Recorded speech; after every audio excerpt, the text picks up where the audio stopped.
ไม่สุขะกระแม่ตอนการในยาคาลงยาสู่เสาโรงเรียนสิงห์ในที่อยู่สุดแต่เมืองคำดังยันเสด็จมาหดไปพี่น้องเขาดีวิ่งแห่งในกอที่นั้นต้องเกี่ยวต้องหมดดังซื้อดีในบริกรตกดาววันปุ่นทอนคาลงยาสู่เสาน้ำยันสิงห์ในเดียย้อนตักใหม่พี่น้องเขา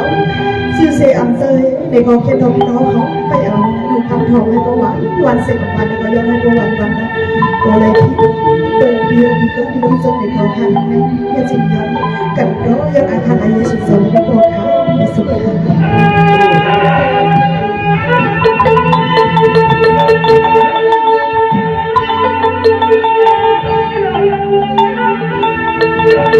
คดีนโมกาสาคดีกันละว่าบนมาคงในหัวผู้คงจำใหญ่เกินสมีบุญโอ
อันนี้เป็นเท่าล้วนดีอันเข้าเตียงเมื่อเข้าทำศาสนาปล่อยลูกน้องยากกว่าปล่อยสมสมส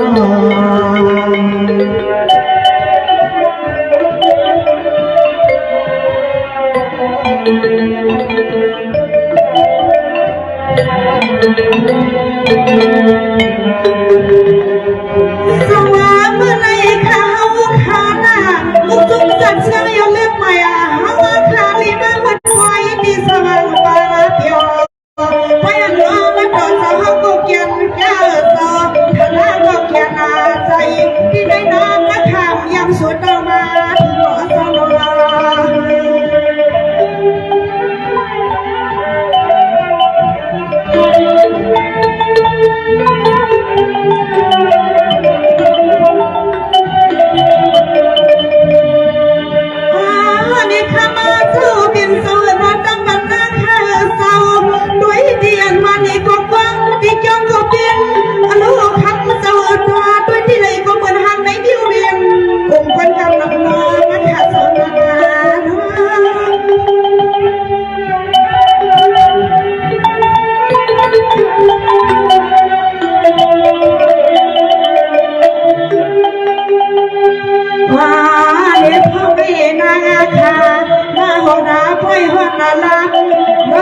ก็มีขอความยืนทางเมียนาทั้งคู่หกเพื่อนนะคะสาวนาก็มีขอความมาตาหากพันปีล้อนว่างเฮาเพื่อนเดือพอที่เจ๊กว่าบ่โดนกุงาเสือบ่โดนกุงาสุงสุ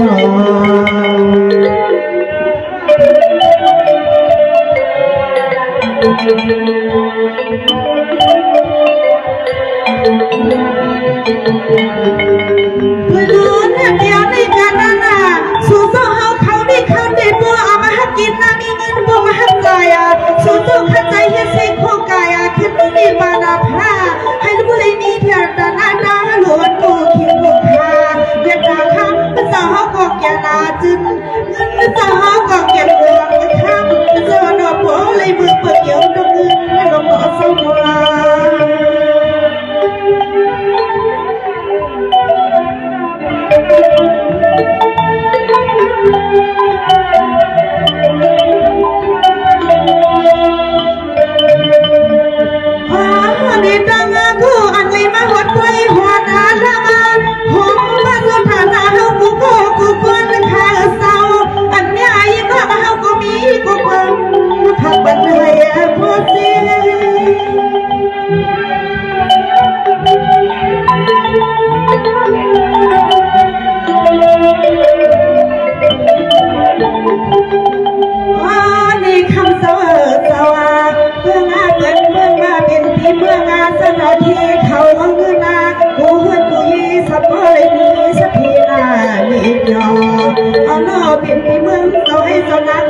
เกี่ยวยาเดินหน้ากับขึ้นหาความอันโลสู่เจ้าที่เป็นดีเศร้าดีโมโนสนองก่อสน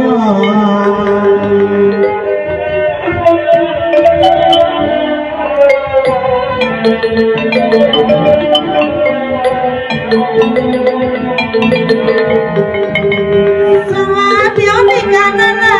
เพียงเพียงจึงว่าเขาขาดสุยอนนะให้อันเปลี่ยนเพียงจึงเขาก็ให้ผู้ลิเซออนที่ถึงว่าเขาก็ให้ผู้ลิเซออนดอนเสวันจะซึ้งน่ะให้อันพี่น้องเขาก็ผู้เลยมีเขามีเงินนำเลยเย็นวัน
แสงน้ำรักข้าดีข้ากับข้าหาเตข้า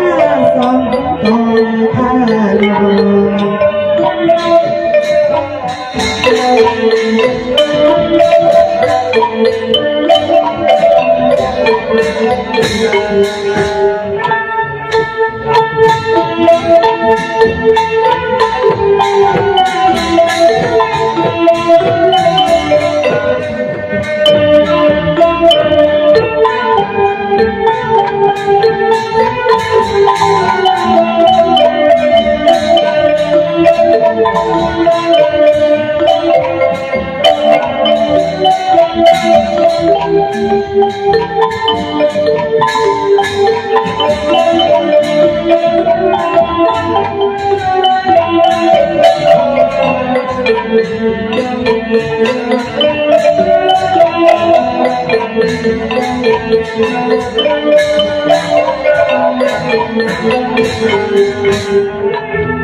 Thank you.